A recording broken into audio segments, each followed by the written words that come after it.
Welcome everyone. Welcome to the launch of Redesigning the NDIS report by Dr Simon Duffy and Dr Mark Brown.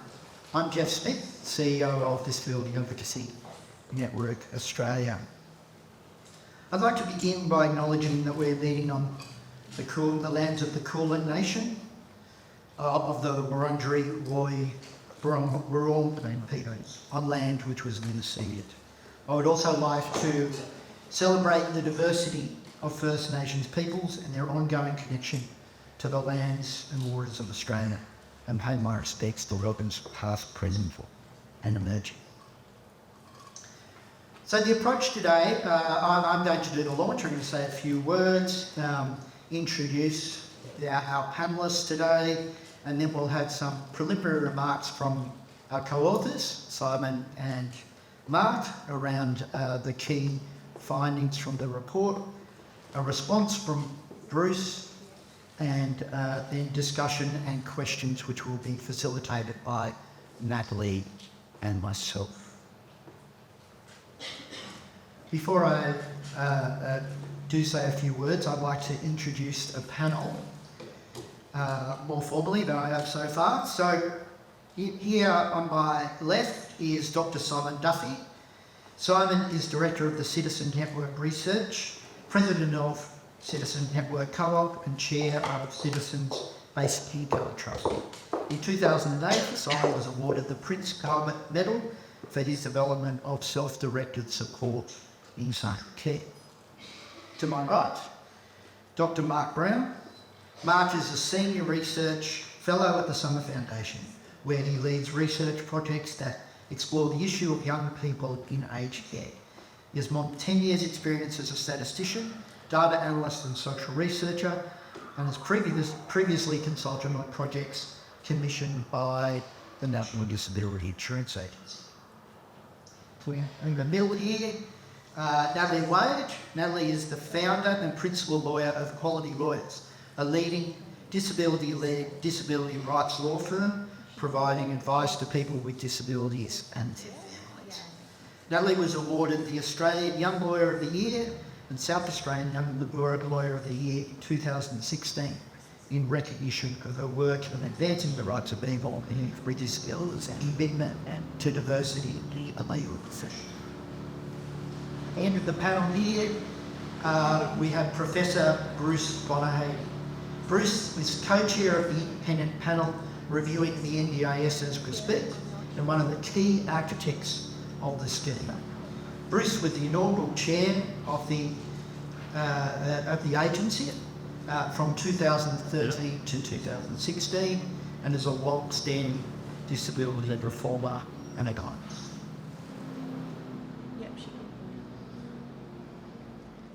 I'm delighted to be here today to launch this thoughtful and in some senses provocative report, Redesigning the NDIS, by Dr Simon Duffy and Dr Mark Brown.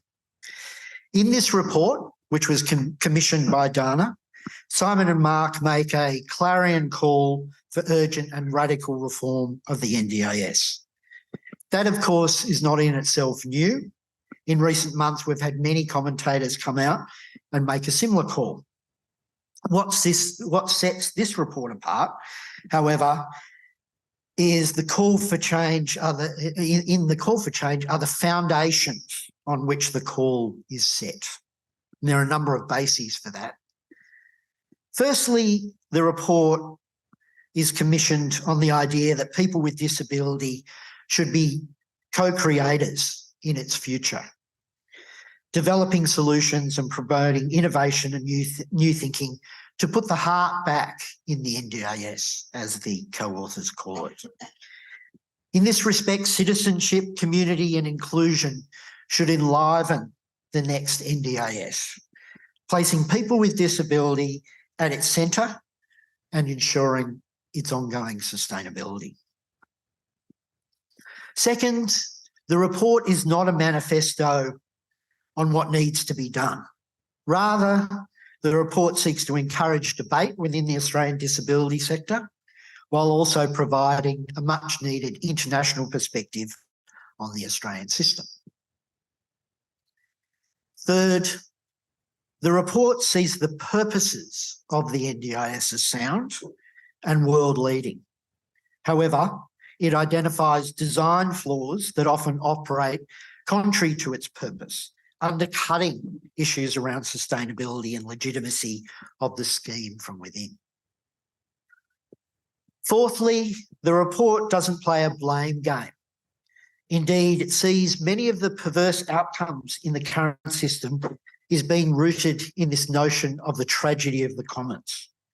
That is, when the key actors in any given system are acting rationally in their own interests, but to the detriment of the overall system. Finally, and importantly, the report is rooted in optimism. It is clear there is much about the NDIS which is good and should be kept. The creation of the NDIS is one in which Australians can be proud, leading the world in achieving human rights for people with disability, and forged by the tireless advocacy of the disability rights movement over the years. I'd sincerely like to thank the authors for the rich vein of ideas which is contained in the report. There is much for people with disability and all Australians to discuss and debate, and we're happy to begin that here today. Thank you very much.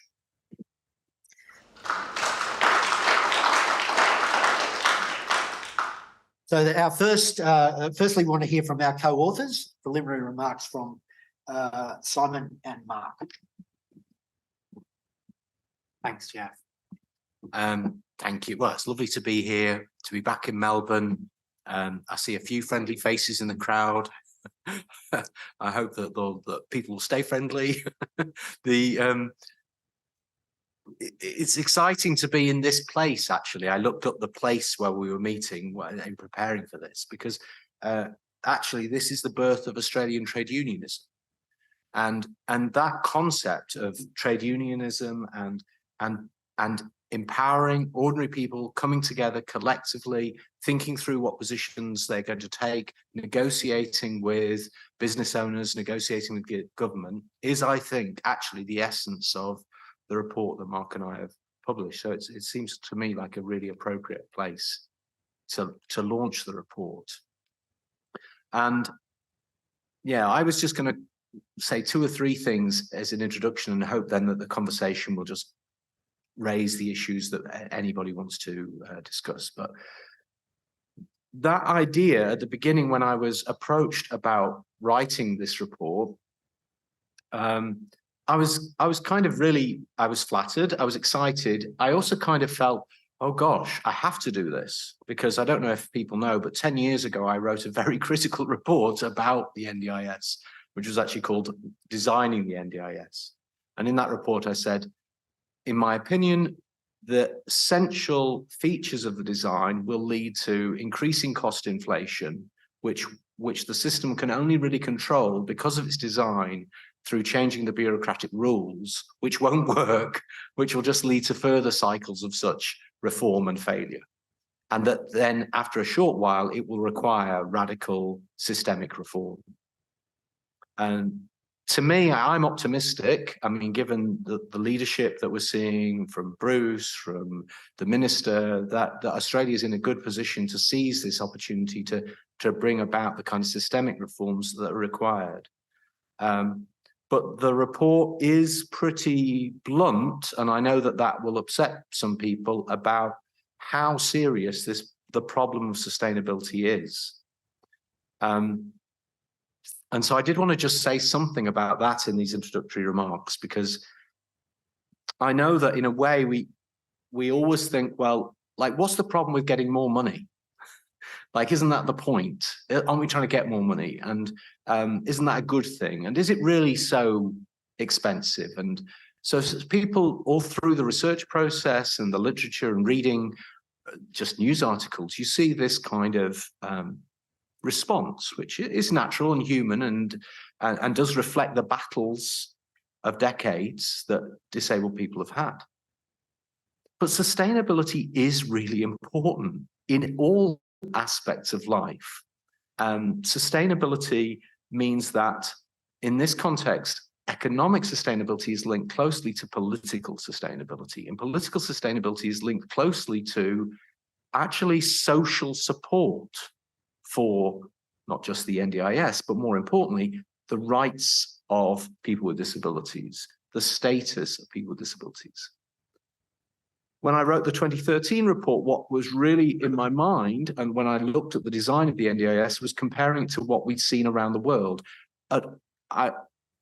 There are lots of examples of programs set up which shared some of the features of the NDIS, which all start with a spurt of funding, a growth in demand, and then a close down. So there's plenty of examples of that. These things are closed down or corrupted or changed in ways that are not helpful, yes? So I suppose that's what really inspired the initial response in 2013. And today, I feel the same is true. And I feel like actually you stand at a bit of a crossroads now. You can, at this point, make genuinely progressive reforms that will take the NDIS into something that's genuinely sustainable and beneficial to the lives and status of people with disabilities. That prospect lies before you. But if you don't take that road, then I think that the likely consequences are very unattractive, because you will end up in a situation where the politics around the NDIS will change. That's my prediction. It's not a prediction, because I predict you'd make the right choice. But my fear is if you don't make that choice, you'll end up in a situation which we've seen in the UK, where certain elements of the press, certain political elements start to stigmatize people with disabilities, start to organize press articles. And you've seen some of this kind of stuff already in Australia. It's not been weaponized yet. But when it is, it takes you very quickly in the wrong direction. You can start to see policy changes which are very unattractive. Means testing starts to creep in, which just pauperizes people with disabilities who are already poor. And you can see a kind of increased privatization and control. And already one of the striking features of the NDIS's current design is it's far too bureaucratic and far too controlling of people's ordinary lives. But when you start privatizing, you'll just see more of that. So there's a lot at stake, I would say, and a lot worth fighting for. The original vision of people's value in society is worth protecting and cherishing until you just can't give up on that. But you mustn't get into a situation where you cling to what is effectively a broken structure, and you must start to allow yourself to think differently about what is possible. The report offers some practical suggestions. I'm not going to try and articulate those in this thing. The one thing I'm just going to end on before I pass over to Mark is we talk about a regenerative vision for the NDIS. What do I mean by that? In my work for Citizen Network over the last few months, I've been learning a lot about, actually, and it maybe sound a bit funny, but regenerative farming. Some of our work is much more focused on environmental work these days, and the growing climate emergency and how you respond to that. And it's been really inspiring, actually, to listen to farmers and others who are thinking very much about how the soil and the right approach to developing an ecology around good farming, which allows for diversity, increased nutrition, can be mutually supportive and actually profitable. I've had two farmers say, what we don't need is more and more subsidies. What we need actually is to get rid of the poisons that we're putting into the soil. And we need to challenge some of the kind of marketization and corporate control that's going on around land and farming. Okay, so that might seem a strange tangent, but I actually think it's quite analogous to the situation we're in here. One of the things that I think has, and it's not about, this isn't about Australia, this is quite common across the Western world. If you think about the kind of logic by which we got into the situation we're in, It's to do with the words we use. It's to do with the images we apply. When we start talking about markets and mechanisms and insurance, and I'm afraid tier 1, tier 2, all of these things are really dehumanizing. That they actually strip away the basics upon which we need to build, which is actually our relationships, our communities, our citizenship, the support we offer each other. You need good economic systems of redistribution, and that's what fundamentally the NDIS needs to be. And it needs to be investing in people, but investing in communities to create the right kind of environment for people to thrive. That's the future, but we need to change our thinking, change our language, stop taking for granted some of the kind of models that are talked about, for which there's no empirical evidence out there that regulatory regimes work. There's no empirical evidence out there that markets in social care and disability supports work. These are just illusions. We've got plenty of experience that actually over 30 or 40 years, an over-focus on those things is actually undermining the quality of our communities. So I hope you take, as Australians, this moment, but speaking as somebody who isn't an Australian, but is a citizen of the world, the choices you make in Australia have global impact. Without a doubt, Australia has been bolder than any other country. And I was saying to Natalie earlier, and I don't think you understand the power of the disability community in Australia. You can feel very weak quite naturally for lots of reasons. That's almost a natural expectation. But I tell you, you're far more powerful than you realize. You are without doubt the most effective disability advocacy community in the world. That's how you got into this situation. But it's how you channel that now, how you work together, not just to say, we don't like this, but to say, what do you like? What do you want? What is your vision? And how can you take all Australians on that vision, on that journey to that vision now?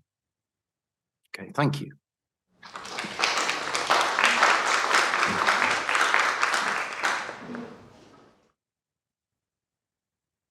Well, thanks, Simon, and thanks so much for the opportunity to be here today. It's been a really unique project from my perspective, and the conversations that Simon and I have had over the last few months have really changed my thinking quite fundamentally. I started out really hoping that whatever the problems we were experiencing with the NDIS, that just could get back to the original concepts, that we would find security. But I guess the understanding as we've talked it through, that if there are fundamentally a limited set of resources that we're trying to work out the best way to use, that we do have to get real and address the fact that it looks more and more like there's a tragedy of the commons that is playing out. So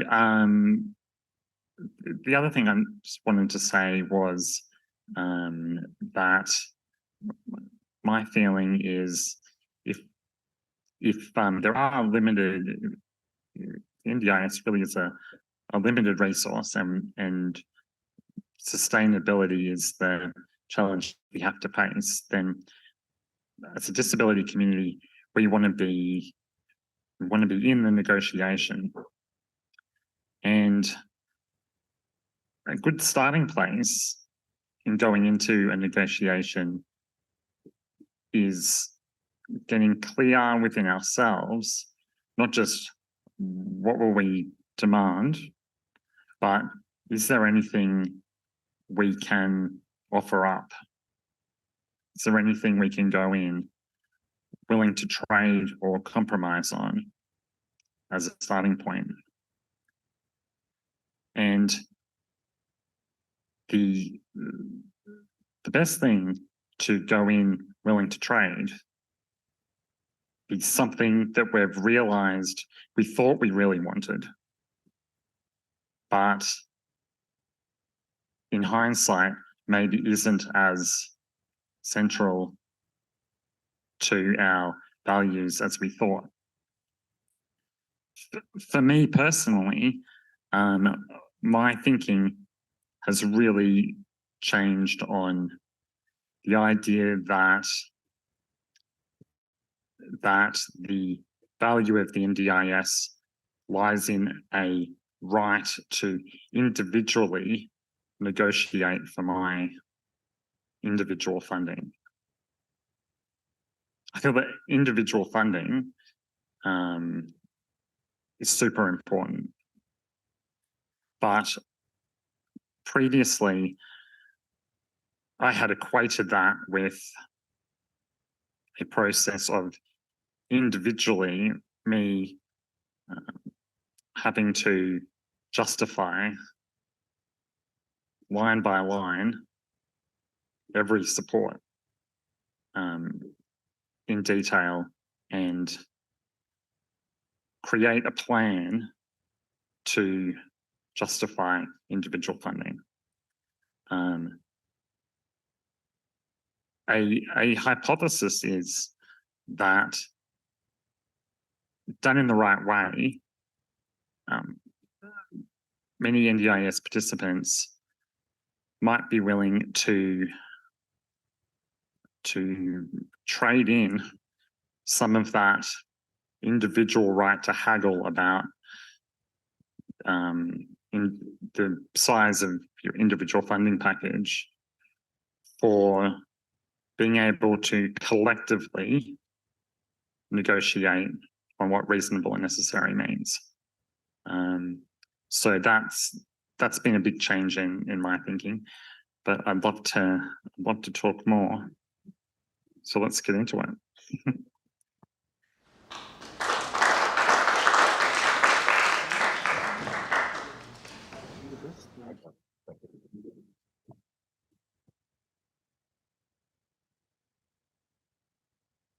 Jeff, thank you very much for inviting me to be part of this forum and the launch of your report, Simon and Mark. It's terrific to be here, and I'd also like to acknowledge the traditional owners of the lands on which we are meeting, the Wurundjeri people, and pay my respects to elders past, present, and emerging. And to thank both you, Mark, and Simon for this extraordinarily thought-provoking report.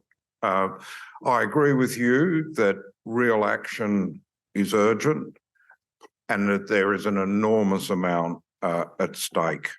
The timing, of course, is excellent, given the NDIS review, and of course that is no coincidence.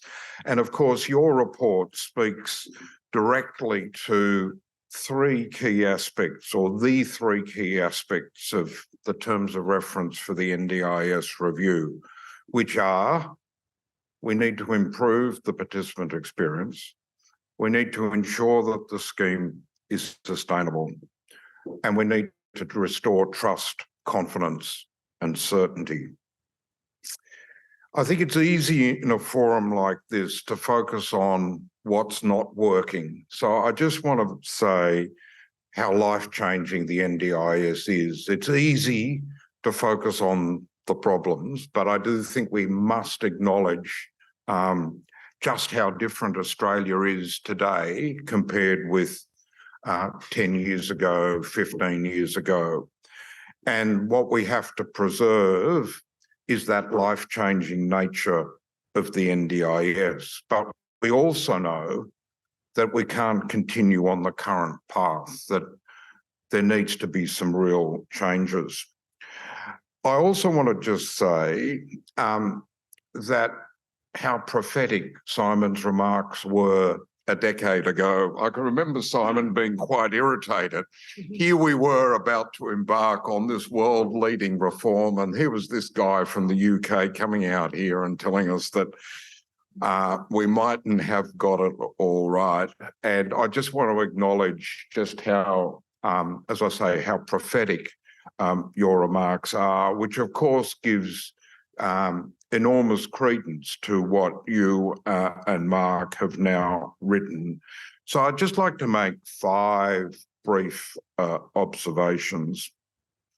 I think the first point that really struck me is the point that you make that the NDIS is currently unbounded, but there has to be, the scheme has to be sustainable as a fundamental foundation for human rights.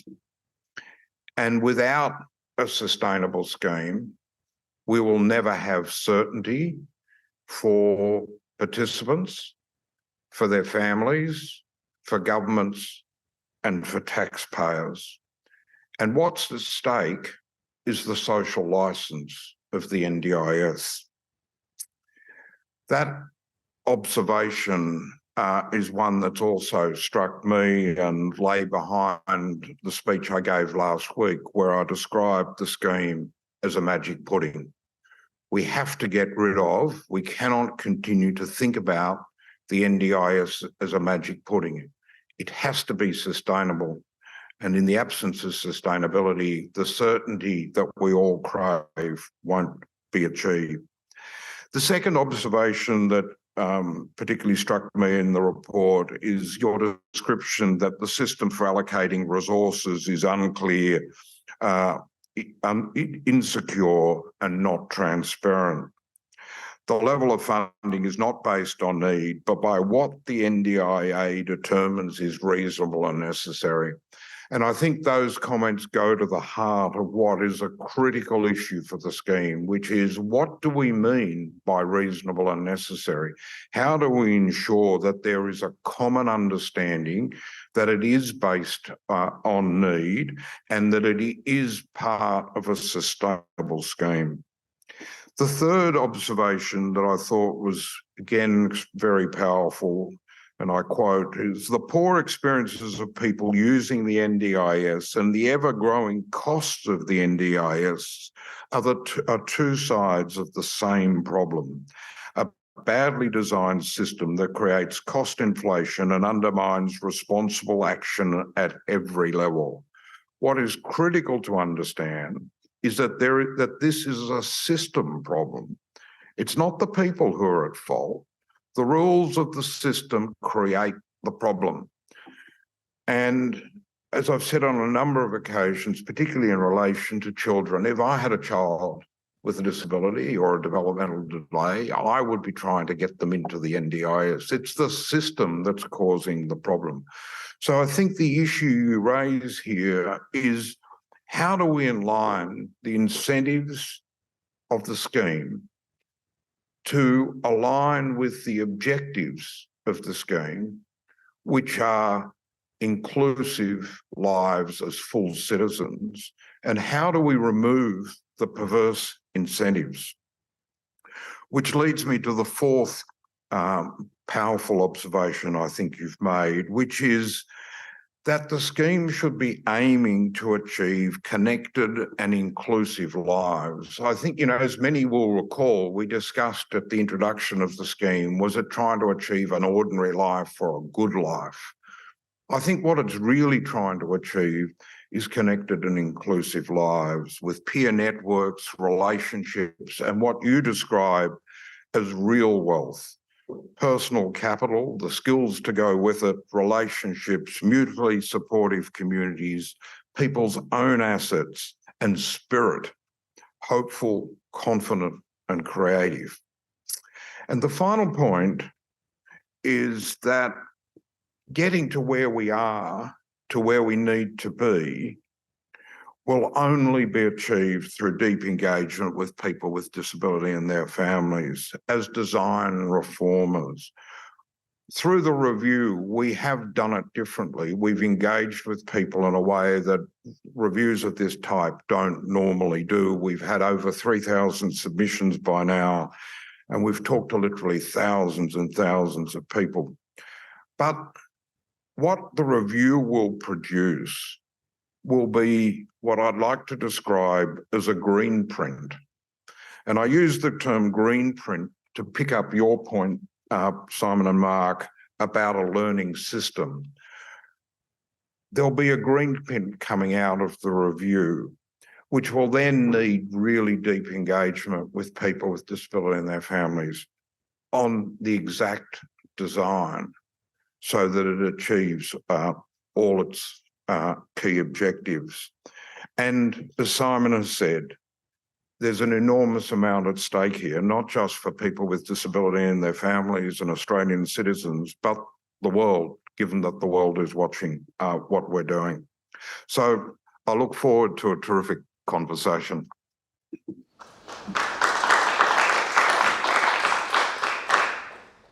Thank you, Mark. Thank you very much, Bruce and everyone. So Natalie and I are now to facilitate some questions. Do you have anything, Natalie, or do you want me to? Thanks so much, Simon and Mark, for sharing with us your profound thoughts on the way forward for the NDIS in Australia, and importantly, from that international perspective. As Bruce has highlighted, the report comes at an opportune time where government, community, civil society, and the broader public are actively thinking about the future of the NDIS and the role it will play. What are you trying to achieve with this report? I mean, I'll say, like Mark was offered to me as a kind of assistant, but it turned into co-authorship, and that is a very important aspect of it, as Mark said, and it's been a joy for me, and I've learned a lot from Mark through that process. So in the report, we made a kind of rather odd editorial decision to make it co-authored, but sometimes it slips into the first person, and that's because I find like using we is quite difficult, and sometimes I wanted to say things that were just like from that experience of going around the world and working in different systems and trying to, I suppose one thing I think I was trying to do in this, and so this might seem a cheeky or funny way of saying it, but I want you to understand like how brilliant the advocacy movement is, what an amazing achievement it is, and how peculiar the NDIS is. And that's a very strange combo. And I think it was very in the conversations of establishing the report, there was, I don't know how well Mark and I have done, but it's people concerned that in a way we don't be disrespectful to where this has come from, forget what Bruce said and what Mark knows very well, because he's been actually gathering this research, what has been achieved. These are real achievements. And I come from a country where we are seeing funding for the equivalent of the NDIS being cut a percentage of GDP. So I can't say, oh, hey, isn't it so good in the UK? Or, the UK is a basket case compared to Australia. Yeah. But it is a very peculiar arrangement. You go to Canada, you go to the US, you go around Europe, and I've worked in many of these places. There's nothing like the NDIS in terms of its kind of intrinsic design features. Some of the, I was trying to describe it, I can't match Bruce's way with words. Now green print I love, and I want to follow that up on. But I was thinking it's like a kind of Frankenstein meets Amazon, the way it works. Yes, you construct packages by sending your requests into the NDI, and then somebody kind of telling you what you can and can't have. And there's nothing like that in the world that I'm familiar with to provide this kind of support. It's there's a lack of basic humanity in some of it. There's a lack of the basic relationships by which people can kind of orientate themselves, feel trust, feel security. So I don't know that trying to make those points in a hopeful way was like to make you think that this is something you can do something about, because you've already achieved an amazing amount. Yeah. But somehow you've also got to let go of some stuff that is holding you back. And does that make sense, Mark? Yeah. Yeah, well, I'd echo all that. And I suppose I hope to, and I think we've done an okay job, is illustrate the tragedy of the commons dynamic, and make that more tangible. The tragedy of the commons is that given a certain setup of the system, the rational thing to do for everyone is to take what you can now to secure something, not just for yourself, but for your family, for your community, for the things that you have responsibility over. And the unfortunate outcome is that that's not sustainable, but it's actually it's good intentions that drive the unsustainability if the system is set up in a certain way. So I think that's a important counterintuitive thing to get our heads around. But even when I've been furious at the NDIA at times, in dealing with them personally and as in policy terms, but I can start to see some of the dilemmas that the NDIA are in. I think they're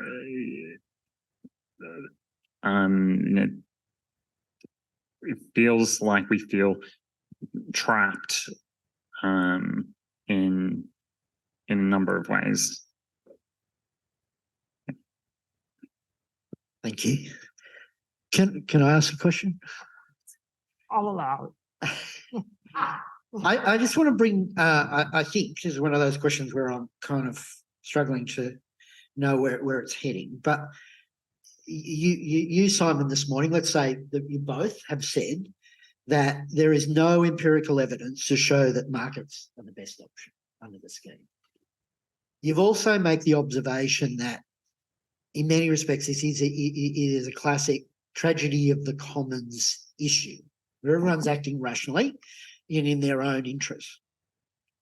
You know, I totally agree with that as a proposition. What I do worry about is what are the implications of putting those two propositions together if markets don't work, and we're in a system where there is a perversity in the system that is driving particular outcomes around, say, the big service providers who are acting rationally, but in a context of a market which doesn't empirically work, and the probability, or the evidence that people with disability are losing out of that relationship. How do those two propositions come together? Market, lack of evidence around markets and their efficacy vis-a-vis that general comment about tragedy of the commons. The point about markets, I want to just people need the right to control their own lives. So, I mean, that's my whole life's been around helping figure out solutions that give people power in their lives. What slightly frustrates me, and I guess it's the nature of the kind of bankrupt 19th century ideologies, which we're still swimming in, is that gets conflated with the idea that the solution to every social problem is a market solution, and then a whole set of additional assumptions come into play at that point. And I actually remember, I think I went to visit John Walsh in Sydney after the report that I'd written, and I remember talking to some of the young consultants who worked for PricewaterhouseCoopers at the time, and they were all asking about what's the market impact of individualized funding, Simon? And I'm going, there's none. Like, the markets aren't why any of this works. What happens is that people construct better solutions for themselves. I don't know, like, if Mark finds good supporters. if he finds that the support arrangement doesn't work, he'll change it. We don't need a market for services. We don't need to go down the supermarket. The decisions we make are about almost like the intimate aspects of our lives. Yes, I mean, this is what we're talking about, like intimate in the very intimate sense, but intimate just in the familial, relational, like the quality of your life. Yeah, it's not something you get at the supermarket.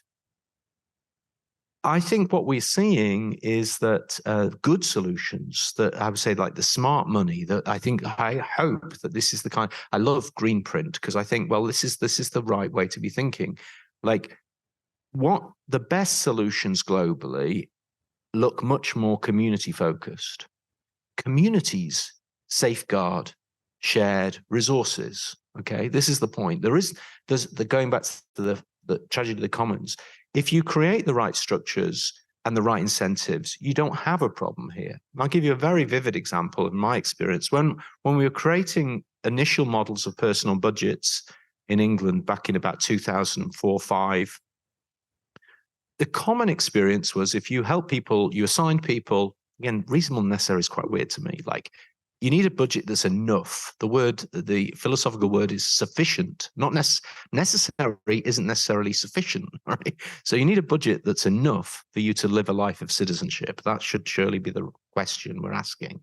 If you get such a budget, then if you signed a budget on the basis of some kind of assessment, like, Simon, I think £20,000 a year is about the right kind of figure. Our experience was that mostly, people worked to that budget, were creative with that budget, and by the end of the year had spent less than that budget, because if people are allowed to keep the money, they keep something for safety. Like, that's really good sustainable behavior, isn't it? Yes, what they're doing is creating the conditions that will reduce risk in the system, will reduce overspend, will reduce pressure. But two other things happened. Some people said, we can't make that work. You've got the figure wrong. So you adjust the figure. But more people say, of that small minority who don't work to the exact figure you initially say, more people come back and say, it was too high. Let me give you some money back. And they do that, I think, because human beings are naturally responsible in the right setup, in a trusting environment where you think this is going to have a positive benefit. B, they know that the local authority that's providing support has to ration restricted resources, and they want to make sure that any money they don't need goes to somebody who really needs it. Yes, this is responsible behavior. So all of this is quite innate in human beings if you create the right conditions to encourage and support it. That's the problem with the NDIS, is it's the rules that create the tragedy of the commons. You've not created the rules or the conditions that help people see how to amend their behavior. I think that the other part of this is that you need a vision, I would say, that is much more about the local and the small. I think, if you look out in the literature about what good support looks like these days, it's all about neighborhoods and human beings, right? So you don't need big corporations to do this. What are they bringing to the party? Nothing. All of the work is being done at a kind of human level. There's not, how have you got big insurance companies buying up your service providers? Where it doesn't make any sense if you're doing it right. There shouldn't be any money for that, because that's just waste. The money should be in the hands of ordinary people in communities. So I think it's like changing the model and the vision. So that's kind of obvious. And I think that you have to probably bring some new players in. I think you have to think about how, where are states in this? Although states are still a long way from community. Where's local government? Where is the disability movement itself in this? Where are peer support structures? You can create, where are good service providers in the story? There are plenty of good service providers in Australia. I've met some. So don't commodify them, rehumanize them and bring them back into the story. That's the kind of approach I'd take, Jeff. Yeah, well, to add that a really interesting question that Simon's got me thinking about is the national nature of the NDIS is kind of one of the great and amazing things that that we extended the entitlement nationally,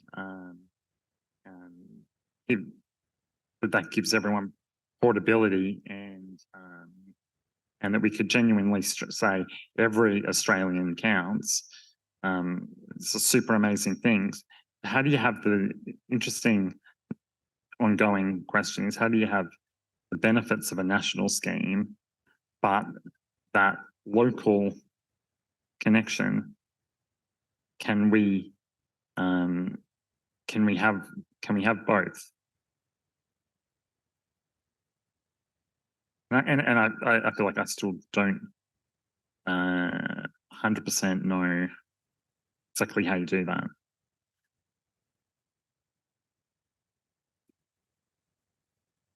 Thanks so much, Bruce. We might bring Bruce into this part of the conversation because there were some thoughts that you shared with the general public last week about the role of the levels of government around local, state and federal government really coming together in this space around sustainability and shifting the narrative away from everyone scrounging around for scarce resources and actually building an inclusive Australia.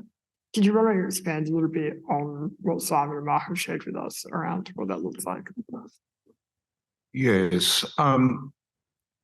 So I think we face a choice whether we think about the NDIS or think about the NDIS as being part of a whole ecosystem. And the reasons why I think we need to think about the whole ecosystem is that the current arrangements are deeply inequitable. The arrangement which says you're in the NDIS and you get an individualised package, but you're outside the NDIS and you effectively get nothing or just a smidgen of something, is deeply unfair and I would say unconscionable.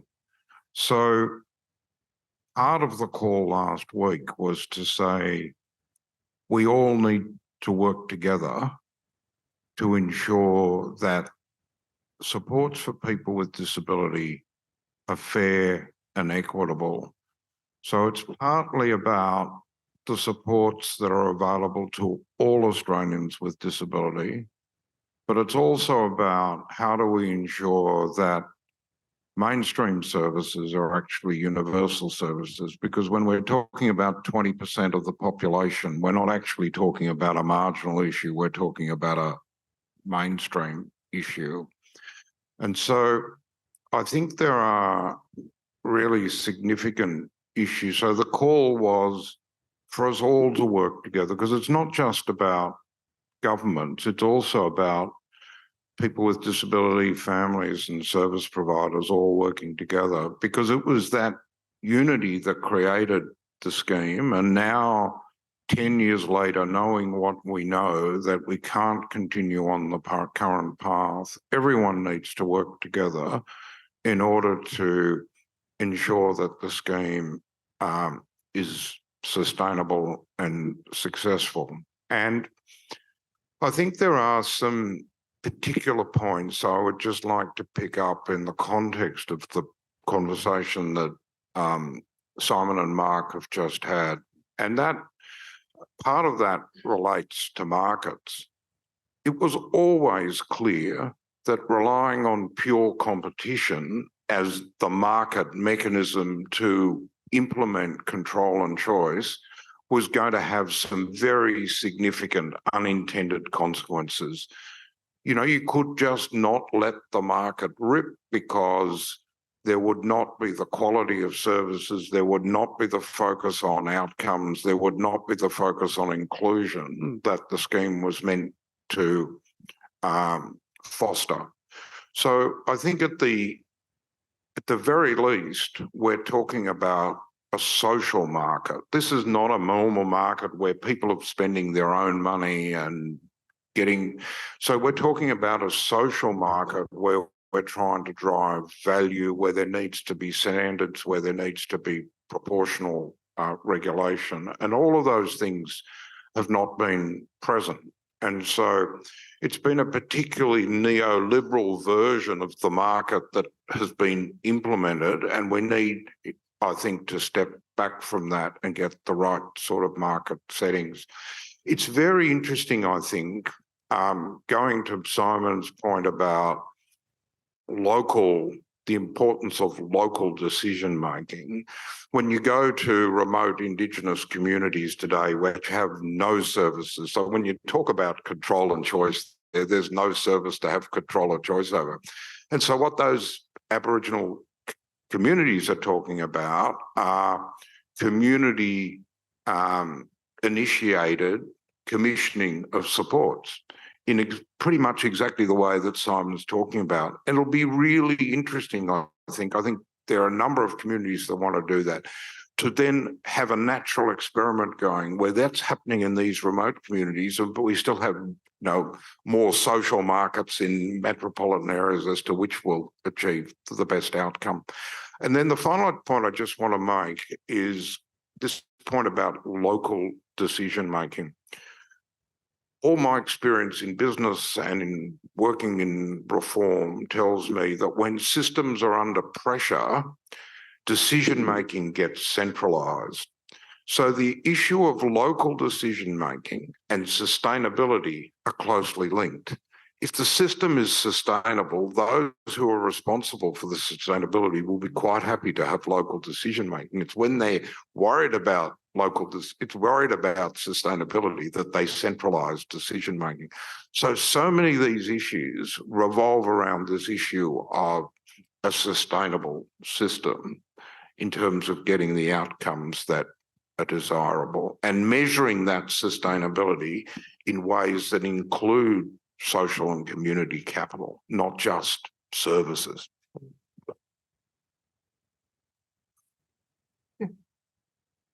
Thank you. Maybe if we can stay with Bruce for the moment to answer firstly, but then I'd be interested to hear from Mark and Simon about this one. So the panel has put out the What We've Heard report in June 2023, made it clear that there were 5 key challenges, which many of us will be familiar with. The idea that the NDIS is an oasis in the desert, too many children in the system, issues around markets, issues around sustainability, and the notion of reasonable and necessary. I'd be interested to hear more about, we've touched on it in various ways today. What have you heard about the strengths and achievements of the NDIS, and what do we want to hold on to? Because it is really important. We have been framing this, and the report is framed in this way, to talk about there needs to be some fundamental change, but it also premised on the idea that there is much to be loved about the NDIS. So, yes. So I think the things to hold on to and to emphasise is the way the NDIS is changing Australia to be a more inclusive society, and to use the NDIS much more to push for inclusion, to make these mainstream services inclusive people with disability. I think the second thing that we need to hold on to and emphasise is the role of innovation. You know, that one of the things we've seen some innovation, but probably is not as much as we would like. And I do think a lot of that is to do with the way budgets are set, because, you know, as Simon has pointed out, in other parts of the world where they've introduced individualised funding, people have taken that budget and really innovated. And in Australia, I think what has happened is we knew we needed to expand what was reasonable and necessary because the old system wasn't providing people with enough resources. But now we haven't got that bounding around reasonable necessary. We haven't got that clarity. And so we haven't yet got the sort of innovation that I think can come through personalised budgets.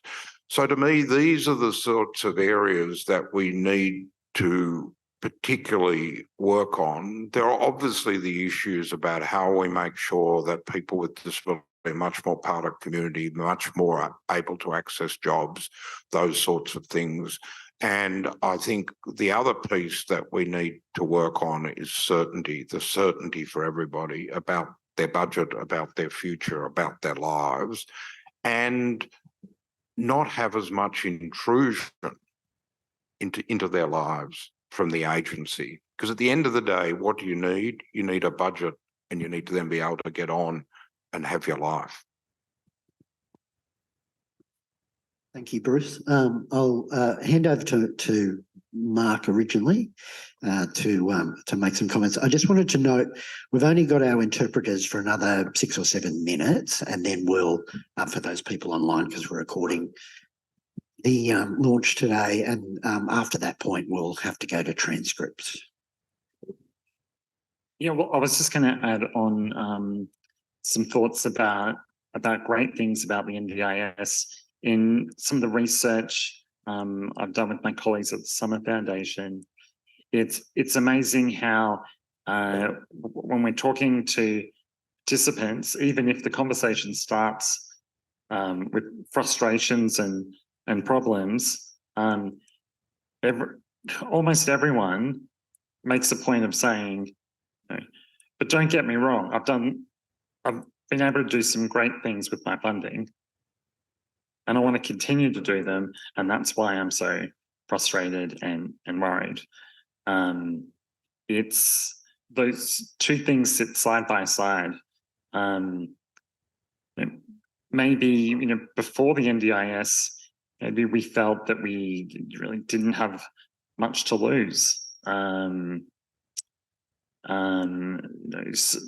Supports were just so hard to come by. The stories that we've heard in doing our research, where people are just like, what an amazing revelation, just a little bit of support, and all these other things are now possible with some flexibility. The realization, okay, it wasn't just my disability that was limiting me. There's a whole lot of things became possible with a bit of funding and flexibility to use it. But then the thought that can that flexibility be taken away, I think drives the fear. And short plan lengths can be both reassuring and terrifying. Reassuring that, well, if something changes, at least there's a new plan and opportunity to make a new request, update the information. But then the fear that, what if I don't advocate properly at this planning meeting? Certainty and confidence can make funding stretch a lot further.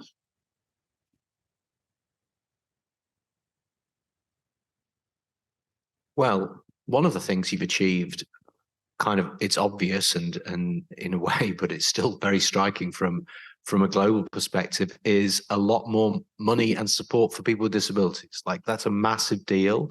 And the level of funding, well, I deeply concerns me the inflation in the scheme. The level of funding, in my view, is not wrong. And it's much, much better than most places that you'll find in the world. I mean, I can think of a handful of European countries that might be kind of spending something similar, but I doubt they're quite at your level. And I'm not saying spend less, but I think, that fact should be celebrated. I think where it's being spent needs to be thought about. And that's in two regards.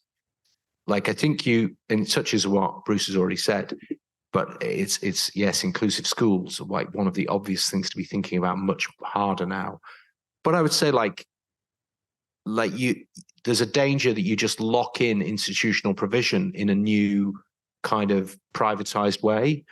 I think you need to hang on to the values that inspired this, which are about citizenship and inclusion. And that means getting people out of institutions, whether those institutions are one person size, 5 people size, or 50 people size. People shouldn't be living in institutions. People should be living in community.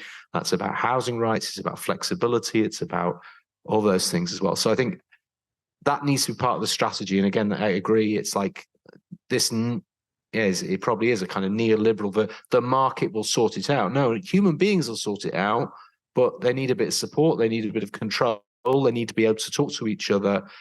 It isn't the market sorting out anything. It's the values that we share together and the way we talk about that, and then our ability to exercise reasonable power. I think the other part of this that the report comments on, we even offer up a one little idea, which I'm just playing with back at home as well, is can you link individualized funding in some clever way, maintaining the portability that Mark mentions, but actually to some sense of almost like a neighborhood trust fund or a neighborhood development fund. Like, one of the perversities you have, and I remember seeing this radically in Western Australia when I was working there. It's like everybody was talking about, well, we're doing all this work out in country, is the phrase, isn't it? It's in country to prevent need, to support people early. But I say, but this is because you're spending all the money in the city, and your system is designed to do that. So what you're doing is you're basically spending all of the money in the city. People are getting no support in the community, and then moving into the city to get support. And really, you should have some principle of geographical equity in your system as well. So it should almost be like just against the rules of the system to extract money from communities. If a community, at the moment, the system is rewarding communities that fail to support them in community with extra funding for services. Yeah, so it's an extractive model. So I think you need to keep an eye on geography, especially with those kind of extremes of difference that you have in Australia. And this speaks to the First Nation experience, obviously, as well, where that's their money that's being swallowed up in Perth. If you think about it like that, if it's not located in people's immediate community and is being swallowed up by a service spend, it's an inequity. So I think looking at how and where money is spent, the money is good. Don't be embarrassed about the money, but spend it right and spend it wisely and spend it fairly. Thanks so much. I think if we just stay on the topic of money and budgets for a moment. You talk a lot in the report, and also Bruce in the review panel have spoken a lot about the role of personal budgets. And Simon and Mark, you've suggested that rather than having people assembling a plan that's line by line on services, there should be the provision of personal budgets given to presumably NDIS participants, not all Australians with disability. maybe that in itself is a question, isn't it? But the actual question is, how do we calculate that budget, the personal budget? And how do we sell that approach to government and to taxpayers? To go on this one first. I'll just like sort of briefly say there's already the to my understanding, these like typical support package amounts behind the scenes that I don't understand how they work or the basis of them, but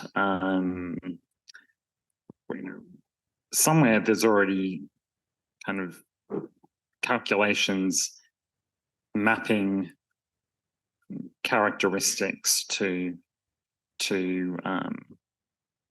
amounts, but it's hidden.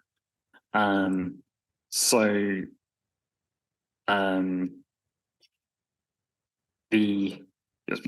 and I definitely don't have a ready-made scheme and ready-made assessment tools, but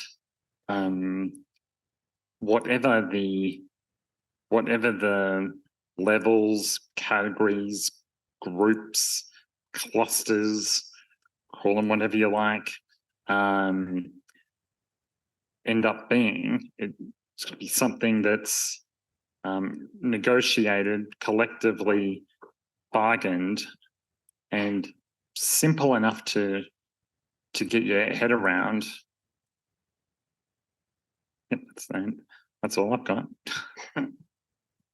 Yeah, no, and that I really agree with Mark's point at the end. I think not just kind of technical clarity, but being able to get your head around it is a good way of thinking about it, because what you're trying to establish is at some fundamental level, not just a resource allocation, a budget setting process, but a kind of bond of trust.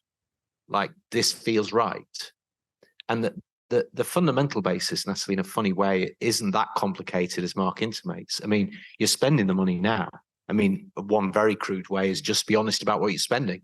I mean, that wouldn't even be my ideal way, but you can solve this problem in a number of ways. And one is just saying, in fact, this is what I was told 10 years ago was going to happen. Like, all of these packages would be bundled into budgets. And of course that's not happened. So you could just say, well, this is what for people in the scheme, this is kind of what you get, and you can have different rules about, it doesn't seem to me like a load of people with significant ongoing impairments should be being expected to be radically reviewed what their package is from year to year. That's kind of crazy, isn't it? The whole premise of eligibility for the NDIS is a long-term significant disability. So by its very nature, I don't understand why people's packages would be jumping up and down in a spiky way. It'd be something you'd be confident about and you could identify and then make what's important for the person. They can make the important life decisions they need to make, which can be like getting married, having a home, getting a job, and moving. All of those things. How can you do that if you don't know where that package is going to go?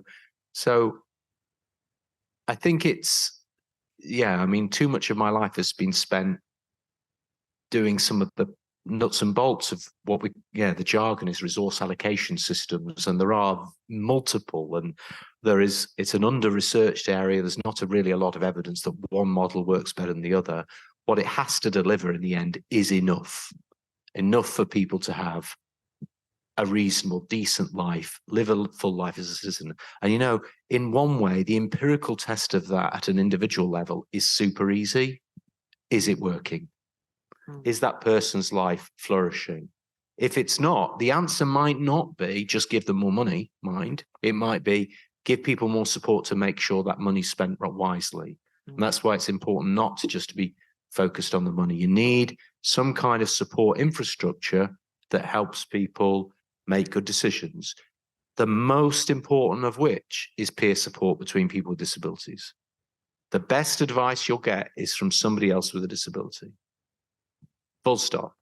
So if you're not building that into your system, you're missing the best source of information and expertise that's out there. Thanks so much, both. Jeff?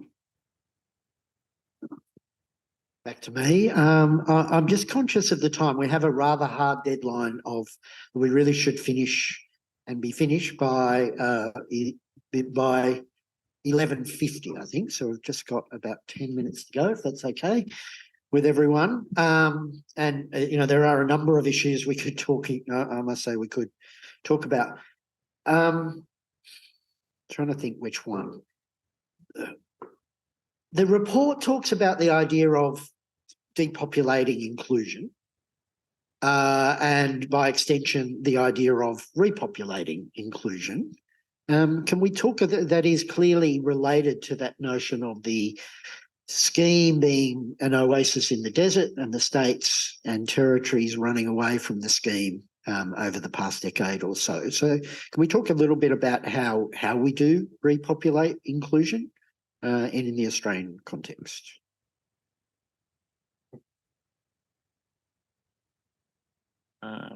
Well, I think the comments I heard from Bruce through the media a few days ago were super interesting and well made. And the fact that we, from the beginning, talk about, are you in the scheme or out of the scheme? Are you a participant in the scheme? Have you got into the scheme? Is already sort of drawing a dividing line between here's a system, the system for people with disabilities, and the implicit other side of that is, well, then everything else isn't for people with disabilities. So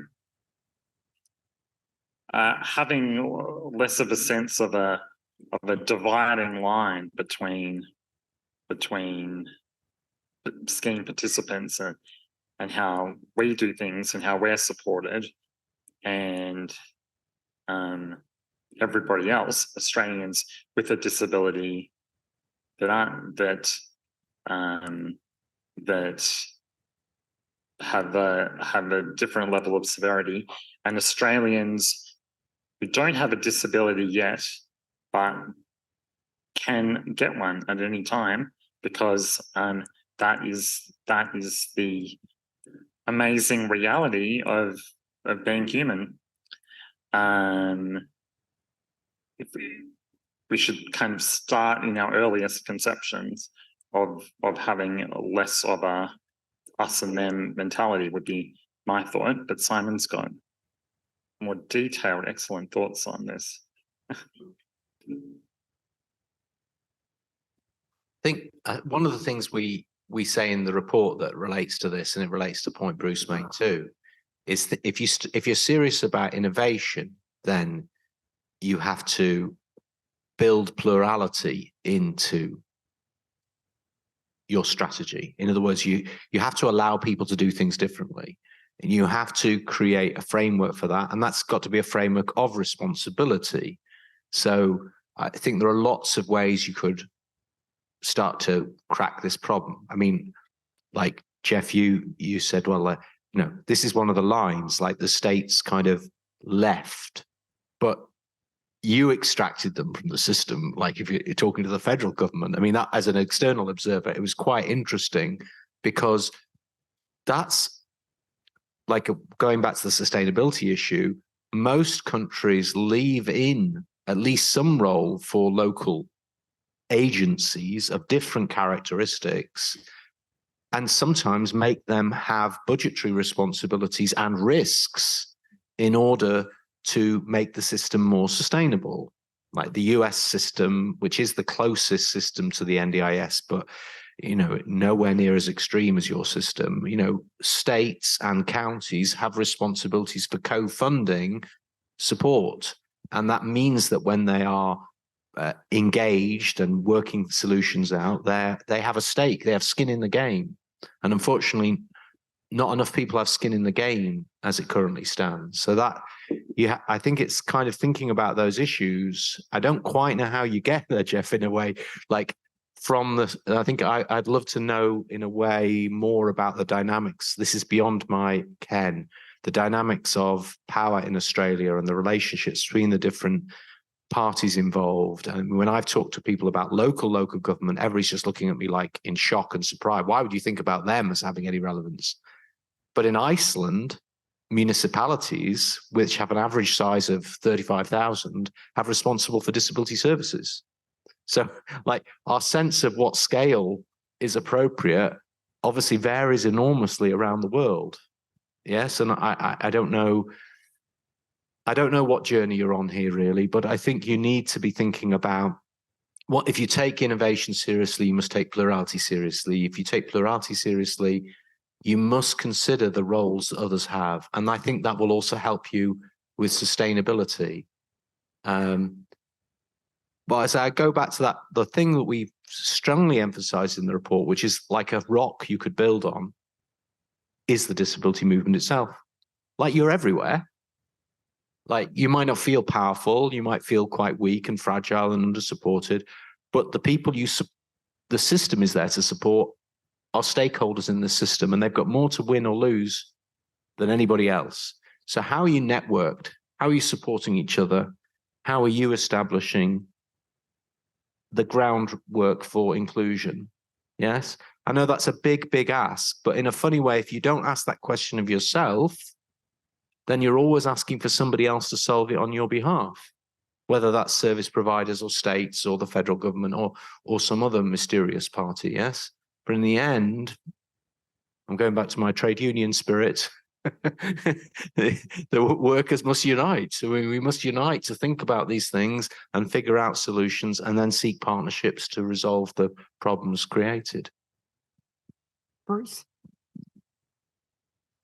Look, I think, Simon, your point about, which really just struck me, was about skin in the game. And when we design systems, it seems to me that all the key players have got to have skin in the game. And that applies to all levels of government. And, you know, one of the remarkable and I think very disappointing things about the NDIS is that local governments that were involved have just about all withdrawn. You know, this is not part of their core function. And so that's been a real issue. We know that local area coordination hasn't done what was intended because the LACs have become planners rather than engaged in local communities to make them more inclusive, involved in the sort of service development and activation that was the hallmark of local area coordination in Western Australia. And so there is a real issue, I think, about how, and because those communities are not as inclusive as they should have been, people end up in disability service land. What do? They have a support worker who takes them to the shopping centre where the support worker sits on their phone and the poor person with the disability is completely isolated and bored.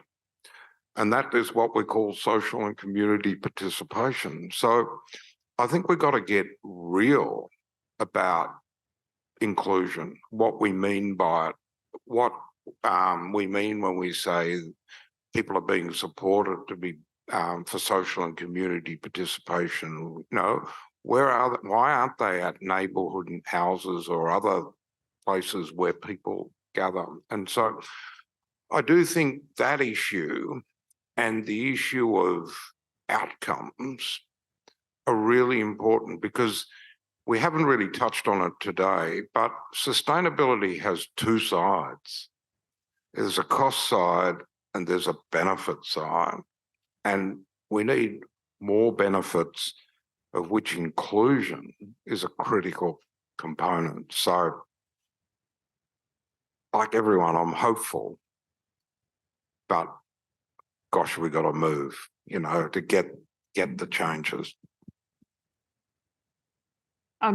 Thanks so much. Jeff, you're going to close it off. Sure. thanks so much for everyone for making the time to come out and hear from the esteemed speakers today for the launch of the international review on the NDIS by Simon Duffy and Mark Brown. You know, we've heard resoundingly clear that this fate of the NDIS, but also an inclusive Australia, is firmly in the hands of people with disability and the movement that represents them. And but for collective activism and organisation and moving forward, being very clear about what an inclusive Australia looks like for those who are recipients of the NDIS, we can have a truly inclusive Australia, which is something that we are all striving towards and can feel is within reach. But of course, we will wait for the green print that is the NDIS review and hope that that leads the disability rights movement in a way that is helpful and in lockstep with government so that we can properly advance our rights as soon as is possible. It's absolutely clear in all of our minds that this is urgent, that this cannot wait for another generation, that we must act now. And for every minute and year that we lose, that we are not acting and we are not taking the right steps reflecting of those voices, then we lose entire generations of people with disability, whether that means that they're left in institutions or they're left out of school or they're not given their work rights, so on and so forth. We lose them. And we need to put a stop to that. And this proposes that going forward. So thank you again so much for your time. It's much appreciated. And Jeff, any final housekeeping? Yeah, thank you. I'm glad I misheard what Natalie just said. I thought she was saying, do you want to wrap up, saying that to me? And then much more articulate than I could ever be. I don't want to, we do need to finish up now. I just want to say this is the start, this is the launch of this report. Simon and Mark, in various permutations, will be around for the next couple of weeks, and we're meeting with people with disability, we're meeting with advocacy organisations, we're meeting with decision makers over the next couple of weeks. So there will be a series of things everyone keeps asking me for the itinerary. It's changing on a daily basis at the moment. We're locking things in. There will also be an online event or two if we can organise it in the time available. So keep a lookout for all those things. The report itself has been launched. So it's on our website, I believe, as we speak, and on Simon's website as well. So I don't think I've forgotten anything else apart from to again thank our panellists and of course you all for coming here today and being part of the launch. Thank you very much.